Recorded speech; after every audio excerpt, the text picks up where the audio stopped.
The recruiting buzz is a buzzin', like we're watching Jerry Seinfeld's B-movie, which is a hilarious film. I will not be taking questions on that matter at this time. So, Steve Wiltfong and somebody else, I think maybe Chad Simmons at On3, they have logged a prediction for Oregon to flip someone from Tennessee, which would feel kind of nice because Tennessee took somebody that Oregon had committed in Deshaun Brame, the tight end. Oregon is without a tight end right now. I would be surprised if we don't continue to hear little murmurs on guys like Michael Terry III, or there's a guy committed to Michigan, there's a guy committed to Washington, that Oregon has just seeing little things, hearing little birdies here and there. Never know.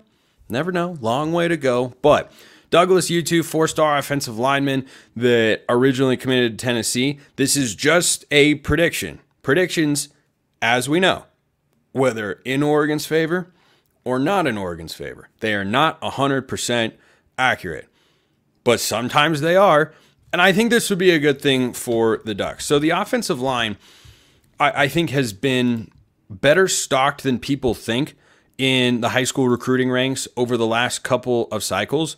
But certainly if you look at Oregon's 2025 recruiting class, which is currently ranked 13th nationally according to 24/7 Sports, they've got Zaire Addison, they've got Alai Kalaniuvalu, who won't be on Oregon's roster for a couple of years because he's going to take a mission. He could be a center of the future perhaps. And then they have Dimitri Manning, a 3-star offensive tackle who probably ends up playing inside, and Zaire Addison, listed on 24/7 as an interior guy, probably ends up playing offensive tackle.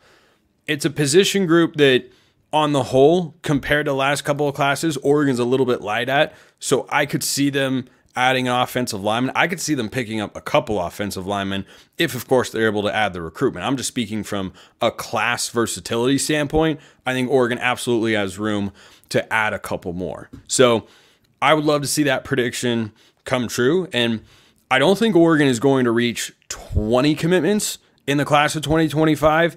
I'd be pretty darn shocked if the number stays under 15. The reason it's still ranked so high is because they have some highly rated guys, like Dorian Brew, like Dallas Wilson, DeCorian Moore, Trey McNutt, all guys who, are high 4 or 5-star recruits in the 25 cycle, but they're all on the perimeter. And I think this class, compared to what Oregon's done the last couple of cycles, is light in the trenches. So that's where I'd expect there to be a considerable amount of movement. And then the tight end position that I mentioned as well, I think that's one that Oregon probably ends up adding. Now, they brought in 2 tight ends, not 1, 2 in the 24 class. Roger Saliapaga, who I've seen pop up on special teams every now and then, and AJ Pugliano, the 3-star out of Medford. So shout out to Medford, Oregon, by the way. But I don't know that tight end is a position where you can easily find guys in the transfer portal. It's not impossible. It's happened before. Kenyon Sadiq is probably your number 1 guy going into next year. Is that enough? Do they think that that's, going to get them the necessary depth that they've got right now? Because right now, Oregon's tight end room is deep, but you're going to lose your top 2 guys. Are Roger and AJ going to be ready to be inline contributors in 2025? I don't know. That's a question for the coaching staff to answer. So I'd watch on the tight end front. I would watch on the trenches front as well on either side.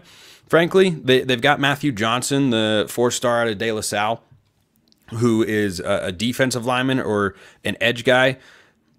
And then they don't have a defensive lineman. Now, Oregon's recruited that position really, really heavily over the last couple of cycles. The first 2 for Dan Lanning, Tosh Lupoy and company. So they probably feel confident that those guys aren't transferring out, even though they're rotational guys at best this year and maybe ready to be full-time starters come 2025.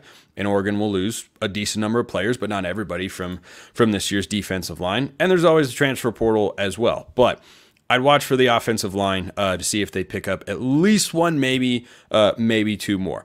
Another thing that I saw floating around the interwebs is that Dan Lanning said that he reached out to Dijon Lee, who's a 5-star cornerback commit for Alabama. Now, Oregon's going to have some turnover in the secondary this year. They've recruited the secondary pretty well last couple of cycles and in this one as well with Dorian Brew and Trey McNutt. But Hadn't heard that name pop up before. Alabama commit Kalen DeBoer has been doing a really good job, he and his staff, of recruiting and keeping the talent level where Alabama expects it to be, where they came to expect it to be under Nick Saban. That one caught my eye. I was like, whoa. Now, Lanning's quote was, it's good to have a relationship with a guy because you never know. Maybe he goes to Alabama, doesn't play as much as he wants. Maybe he wants to transfer out. Oregon, of course, took an Alabama defensive back in the transfer portal and Peyton Woodyard, the safety. So it's not like it hasn't happened before. Doesn't hurt to have a relationship. Don't burn bridges, not in the recruiting world in 2024. That's never a good thing to do. Another recruiting note, this one of the buzz, not of the best variety, but I have not heard or seen anything serious to indicate that Oregon fans should be worried about Dallas Wilson, the 5-star wide receiver. He was in Eugene over this past weekend during the bye week. FSU and Miami have been trying to get him. He's from the Tampa area, and he's the number 1 receiver in the state of Florida down there. That one's just going to be drawn out. Florida State, Miami, they're going to keep making a push. I don't know what kind of pitch FSU can make right now, but Miami can sure make a really good one.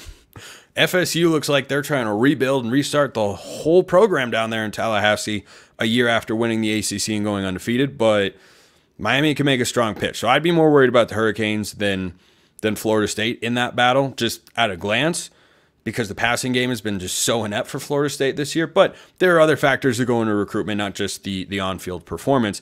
And then lastly, speaking of number 1 wide receivers, DeCorian Moore reportedly reached out to Naeem Offord, 5-star Ohio State defensive back commit. I'm here for it. Sometimes players are the best recruiters on staff. Sometimes they're the most important recruiters on staff, no matter what position they are at. So if Oregon were to add Offord to this class, it would jump back towards the top 5, even though their numbers are considerably lower than the schools that are in that range. Ohio State is number 1 class with 26 commits, Bama 20, LSU 26, Auburn 24, and Georgia 21. Those are the top 5 2025 classes right now.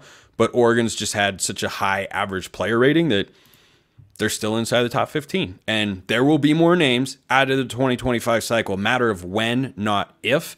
Oregon had a pretty sizable handful of players commit during the season last year. So recruiting buzz, it's been quiet. I'd expect it to pick up. Thanks for making this your first listen. Go make a Locked On College Football your second. I host over there, giving you the biggest stories in the greatest sport on planet Earth. That is this college football right here. Best one. There's nothing I would rather cover. Appreciate everyone listening. I'll see you next time. Have a wonderful rest of your day, and go Ducks.